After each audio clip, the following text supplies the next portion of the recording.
Baik, sudah 10 hari bumi Palestin dibedil dan diserang tentera Zionis. Angka kematian sejak tempoh kesengsaraan itu melebihi 200 orang. Majoritinya kanak-kanak dan wanita serta warga emas. Israel yang mengganas tanpa belas kasihan tidak menghiraukan kecaman antarabangsa supaya serangan dihentikan dan ia juga tidak mengendahkan tuntutan supaya genjatan senjata dipersetujui dengan segera bagi menamatkan penindasan dan pencabulan hak asasi ke atas Palestin. Malah, Zionis sama sekali tidak berganjak dengan siri protes global yang mengutuk tindakan zalim Israel itu sejak serangan bermula pada akhir Ramadan. Memandangkan isu Palestin ini isu kemanusiaan bukannya isu agama, masyarakat dunia pelbagai latar belakang bangsa dan agama beri tekanan supaya ada inisiatif digerakkan untuk tamatkan perang di Gaza. Antaranya mesyuarat OIC dan PBB yang diharapkan membuka jalan kepada tamatnya perang berpanjangan itu. Dan untuk membincangkan berkenaan dengan perkara tersebut, kita bersama Naib Presiden ABIM Ahmad Fahmi Samsudin. Ahmad Fahmi juga merupakan Ketua Pegawai Global Peace Mission GPM Malaysia. Assalamualaikum, selamat pagi Ahmad Fahmi. Waalaikumsalam warahmatullahi wabarakatuh. Selamat pagi. Ahmad Fahmi, sudah 10 hari perang di Palestin berlanjutan tapi tiada tanda-tanda kezaliman Zionis ini akan berakhir. Apakah kita akan jangkakan senario terburuk sebenarnya selepas ini? Saya fikir selepas beberapa hari, 11 hari berlaku kejadian pada asalnya ianya disebutkan bahawa menyasarkan kepada sasaran khusus yang disebutkan oleh Zionis Israel itu adalah Hamas. Dan dalam keadaan sekarang ni, kita difahamkan dan ada juga kenyataan daripada Ketua Pengarah International Corporation of Ministry of Health sendiri menyebutkan tentang beberapa fakta. Antara lain disebutkan tentang 22 fasiliti yang terjejas, yang mana kita boleh sebutkan bahawa sasaran daripada rejim bukan lagi kepada kita kata apa sasaran yang disebutkan itu, tapi dah pergi kepada kita kata apa sasaran yang melibatkan rakyat kebanyakan. Ini yang menyebabkan kita kata apa orang kata mungkin seolah-olah bila COVID di Palestin ini tidak ada orang boleh solat ramai-ramai, rapat-rapat. Tidak, saya rasa dalam hal ini suasana COVID di sini dikatakan kemungkinan ada third wave.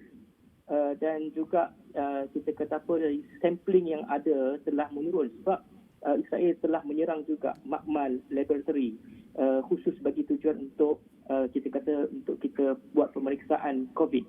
Dan pada masa sama juga Dr. Ayman Abu Al-Auf yang mana kalau Dr. Ayman ini dikenali di Palestin seperti mana Tan Sri kita kata Ketua Pengarah Kesihatan kita sekarang. Bayangkan individu ini juga dibunuh dan kita kata apa serangan warplane itu menyebabkan kematian ketua yang kita kata apa khusus yang menjaga haiwan awal kesihatan terutamanya dalam soal COVID ini. Jadi dalam hal ini saya fikir ada kemungkinan tidak ada sebarang gencatan kuasa, gencatan senjata dalam konteks ini. Kita lihat juga susulan daripada mesyuarat seperti OIC atau PBB tidak mendatangkan satu natijah yang agak signifikan. Saudi sendiri sebagai Setiausaha Agung bagi OIC tidak mengeluarkan sebarang kenyataan. US yang mana kita tahu akan sokong untuk tidak menyokong sebarang usaha ini.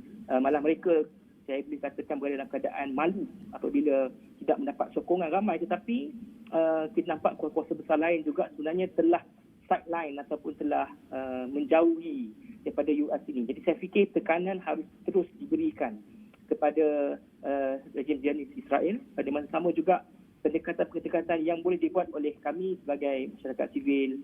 Saya difahamkan juga ada beberapa inisiatif untuk menghantar memorandum ke kedutaan US di Malaysia, di Kuala Lumpur, sama ada dilakukan oleh ahli parlimen Malaysia, juga tidak diterima walaupun kita cuba untuk mengadakan dalam bentuk talian secara maya ataupun fizikal, tetapi kelihatannya ditolak mentah-mentah.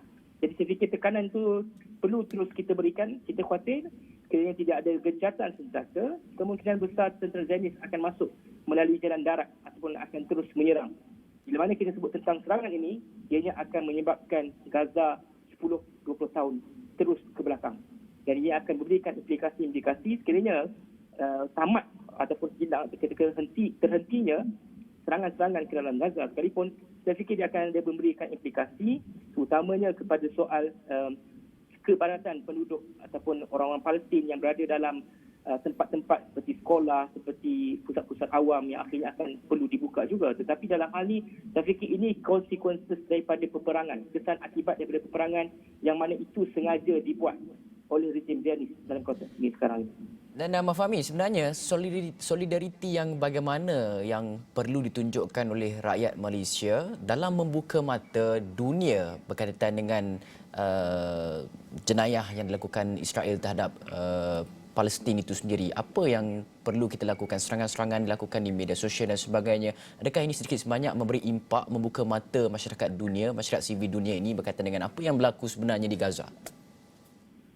Selain daripada sebelum ni yang kita buat Israel koyak ni, kita koyak lagi sekali. Saya suka koyak, Israel koyak. Sekarang sudah ada satu hashtag baru juga. Ini yang kita katakan reverse psychology. Sebab kita mungkin dengar juga sama ada, saya tengok ramai rakyat Malaysia yang memberikan komentar dan juga memberikan serangan kita kata kelompok Bawang Rangers kita dalam beberapa portal Facebook page rasmi Israel. Sama ada mereka baca ataupun tidak tu kita tidak pasti, ataupun mereka sengaja hilangkan komen yang datang daripada Malaysia. Tetapi sekarang ni hashtag baru yang saya nampak juga agak trend di Malaysia, iaitu visit Israel. Walaupun secara umum kenapa visit Israel, tapi visit Israel dalam konteks ini adalah dalam soal kita memberikan sebenarnya apa yang terjadi, apa yang menyebabkan kekejaman, apa sebab akibat daripada implikasi peperangan dan serangan ini terhadap orang Palestin.